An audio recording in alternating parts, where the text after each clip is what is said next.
تازه خبر پېښور کې د امنیتي ځواکونو په ګډه چاودنه شوې، یو عسکر پکې وژل شوی، 6 ژوبل شوي دي. بل لور ته د تورخم دروازې د خلاصېدو لپاره مذاکرات بې نتیجې پای ته رسېدلي. قدرمنو لیدونکو سلام، وخت مو بخیر، ستړي مشئ. په مو کړی تازه خو ډېر زیات مهم خبرونو ته. پېښور کې د امنیتي ځواکونو په ګډه چاودنه شوې، یو عسکر پکې وژل شوی، 6 ژوبل شوي دي. پېښور کې د امنیتي ځواکونو مومان د ریپل مالیشې په ګډه چاودنه شوې، یو عسکر پکې وژل شوی او 6 نور ژوبل شوي دي.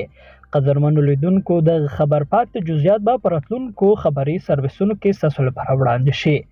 بل لور ته د تورخم لارې پرانیستلو لپاره د افغان طالب چارواکو پاکستان حکومت ته استازو پرونی خبرې بې نتیجې پای ته رسېدلې دي. په تورخم کې د طالبانو د حکومت کمیسیارۍ لخوا رسنیو ته په لیږل شوي خبرپاڼه کې راغلي چې کمیسیار مولوي عصمت الله یعقوب له پاکستاني چارواکو سره مذاکرات درلودل، خو د ټولو مسایلو په حال هوکړه ونه شوه. له همدې امله دروازه پر 6مه ورځ هم تړلې پاتې شوه.